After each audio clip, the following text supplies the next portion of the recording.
Leitura e comentário de Esaú e Jacó, capítulo 50. O nome desse capítulo é O Tinteiro de Evaristo.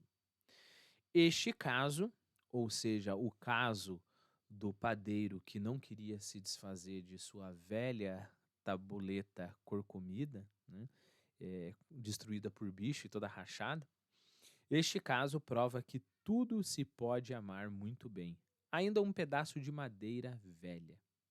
Creiam que não era só a despesa que ele naturalmente sentia, eram também saudades. Ninguém se despega assim de um objeto tão íntimo que faz parte integral da casa e da pele, porque a tabuleta não foi sequer arriada um dia. Custódio não teve ocasião de ver se estava estragada. Vivia ali com as portadas e as paredes.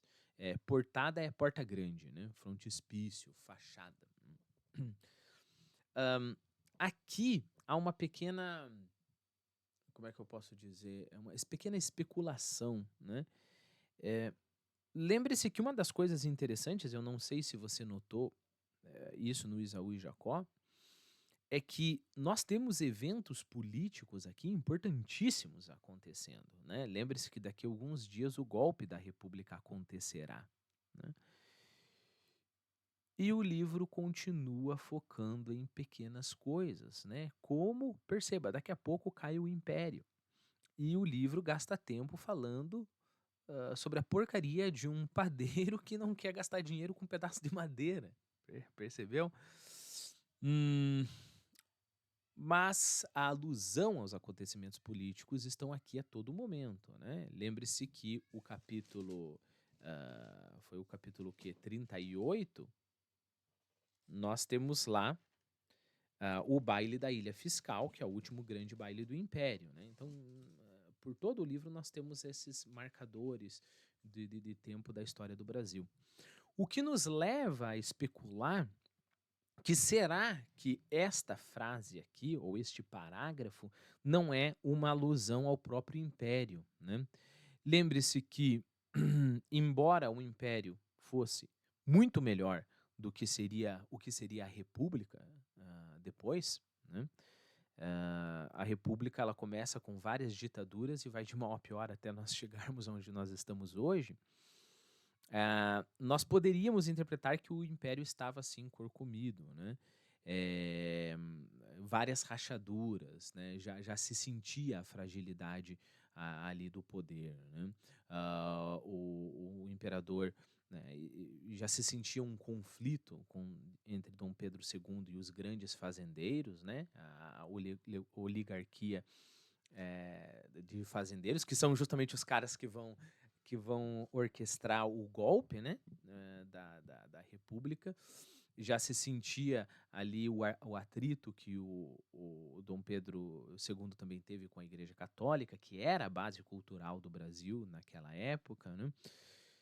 Então, será que isso não poderia ser esse parágrafo não poderia ser uma referência, né? É especulação, mas eu vou ler novamente.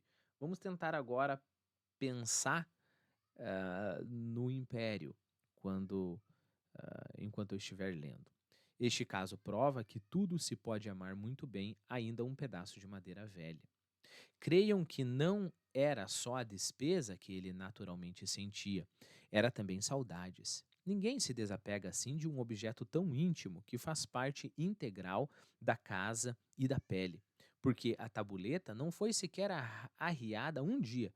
Custódio não teve ocasião de ver se estava estragada. Vivia ali como as portadas e a parede. Continuando. Era ao jantar em Botafogo.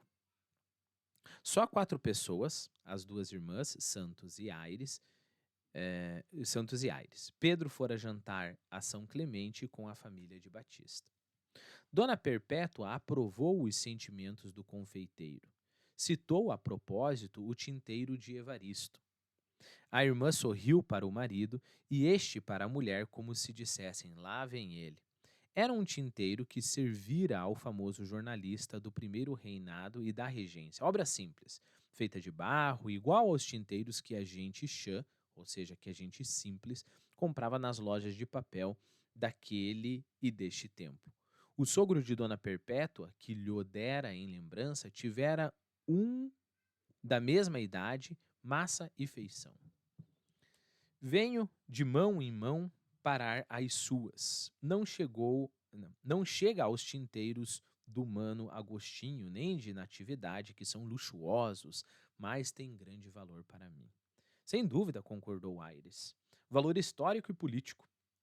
Meu sogro dizia que dele saíram os grandes artigos da Aurora. A falar verdade, eu nunca li tais artigos, mas meu sogro era homem de verdade. Conhecia a vida de Evaristo, por ouvi-la a outros e fazia-lhes louvores que não acabavam mais. Natividade buscou desviar a conversa para o baile da véspera. Tinha já falado dele, mas não achou outro derivativo. Entretanto, o tinteiro ainda ficou algum tempo. Não era só uma das lembranças de Dona Perpétua, relíquia de família, era também uma de suas ideias. Prometeu mostrá-lo ao conselheiro. Ele prometeu vê-lo com muito gosto. Confessou que tinha veneração aos objetos de uso dos grandes homens. Enfim, o jantar acabou e eles passaram ao salão. Aires falando da enseada. Aqui está uma obra que é mais velha que o tinteiro do Evaristo e a tabuleta do custódio, e não obstante parece mais moça, não é verdade, Dona Perpétua? A noite é clara e quente, podia ser escura e fria e o efeito seria o mesmo. A enseada não difere de si.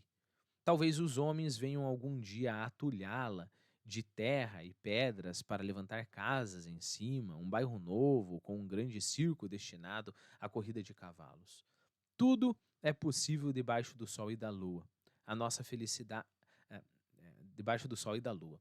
A nossa felicidade, barão, é que morremos antes. Não fale em morte, conselheiro.